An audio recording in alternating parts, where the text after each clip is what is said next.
Hola, ¿cómo están? En esta ocasión seguimos con la lectura a Aurel Enguerón, que nuestro objetivo son 3 capítulos de él. Y vemos este promocional en Google Scholar de Aprende Machine Learning con Skillr, que era así TensorFlow, conceptos, herramientas y técnicas para conseguir sistemas inteligentes. Nos dice que funciona con Jupyter. Jupyter, que es el proyecto Jupyter en el que aquí estamos utilizando. Aquí les muestro, estoy utilizando es Jupyter Lab, muy bueno. Y el autor es Aurel Enguerón, un gran bestseller de ciencia de datos, en su tercera edición de su libro. Y el índice de contenidos nos muestra que en la introducción él muestra el tsunami de Machine Learning, lo titula así. Nos sigue con Machine Learning en tus proyectos, objetivo y enfoque, ejemplos de código, prerequisitos, hoja de ruta, cambios entre la primera y la segunda edición y cambios entre la segunda y la tercera de su libro, y otros recursos, convenciones sobre la imagen de cubierta y fundamentos del Machine Learning en su primera parte, el paisaje del Machine Learning, qué es el Machine Learning, por qué utilizar Machine Learning, ejemplos de aplicaciones, tipos de sistemas de Machine Learning, supervisión del entrenamiento y aprendizaje por lotes frente a aprendizaje online, aprendizaje basado en instancias frente a basado en modelos, luego principales retos del Machine Learning, luego la cantidad insuficiente de datos de entrenamiento y datos de entrenamiento no representativos, datos de mala calidad, características irrelevantes, sobreajustar los datos de entrenamiento, subajustar los datos de entrenamiento, retroceder, probar y validar, y ajuste de hiperparámetros y selección del modelo, discrepancia de datos y ejercicios. Y ya en el capítulo 2 nos presenta un proyecto de Machine Learning de principio a fin, en el que hace regresión. Nos dice, empieza con trabajar con datos reales, luego tener una visión amplia del problema, enmarcar el problema de Machine Learning, seleccionar una medida de rendimiento o una medida de desempeño, luego seleccionar la medida de rendimiento, comprobar las suposiciones, obtener los datos, ejecutar los ejemplos de código usando Google Colab, guardar los cambios en tu código y en tus datos, el poder y el peligro de la interactividad, y el código en el libro frente al código en los cuadernos, descargar los datos, echar un vistazo rápido a la estructura de los datos, crear un conjunto de prueba, explorar y visualizar los datos para tener un mayor rendimiento, visualizar los datos geográficos, buscar correlaciones, experimentar con combinaciones de atributos, preparar los datos para los algoritmos de Machine Learning, limpiar los datos, manejar atributos de texto y categóricos, escalado de características y transformación, transformadores personalizados, pipeline de transformación, y luego sigue con seleccionar un modelo y entrenarlo, entrenar y evaluar con el modelo de entrenamiento, una evaluación mejor utilizando la validación cruzada, perfeccionar el modelo, búsqueda exhaustiva, búsqueda aleatorizada, métodos de ensamblaje, analizar los modelos, los mejores modelos y sus errores, evaluar el sistema en el conjunto de prueba, lanzar, monitorizar y mantener el sistema, pruébalo y ejercicios. Luego nos enseña a hacer modelos de clasificación con el dataset MNIST, entrenar un clasificador binario, luego medidas de rendimiento,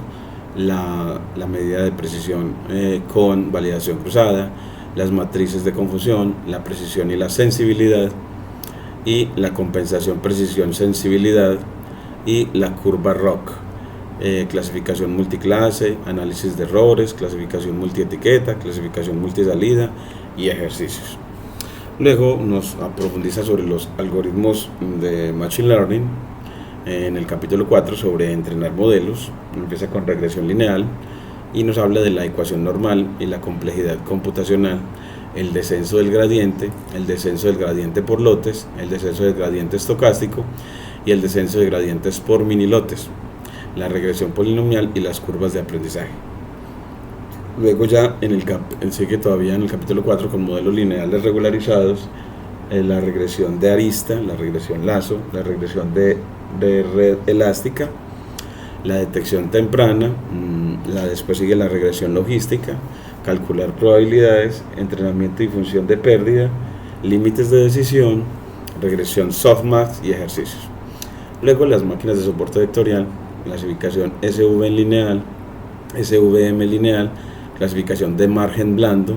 clasificación SVM no lineal, kernel polinomial, características de similitud, kernel de función de base radial gaussiana y clases SVM y complejidad computacional, regresión SVM, entre bambalinas de los clasificadores SVM lineales, el problema dual, SVM kernelizadas y ejercicios.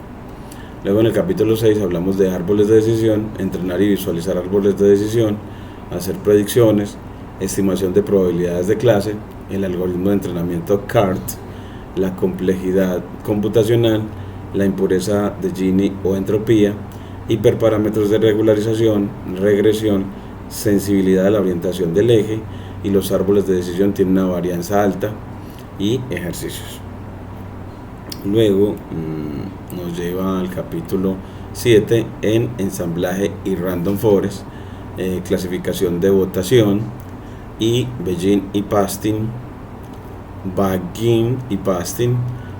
Pasting en Scalar, evaluación fuera de la bolsa,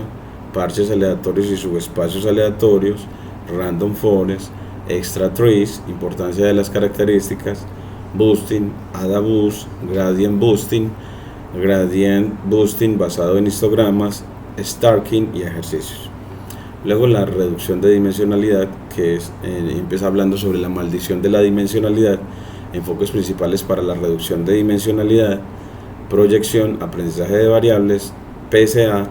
preservar la varianza, componentes principales, proyección para bajar a D dimensiones,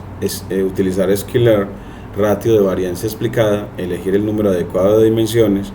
PSA para comprensión, PSA aleatorizado, PSA gradual, proyección aleatoria, LE y otras técnicas de reducción de dimensionalidad. Y luego ejercicios. Luego ya en el capítulo 9 nos habla de técnicas de aprendizaje no supervisado, los algoritmos de agrupamiento K-medias y DBS-CAN, y los K-medias y los límites de K-medias, utilizar agrupamiento para segmentación de imágenes, utilizar agrupamiento para aprendizaje semisupervisado, DBS-CAN y otros, o DBS-SCAN y otros algoritmos de agrupamiento,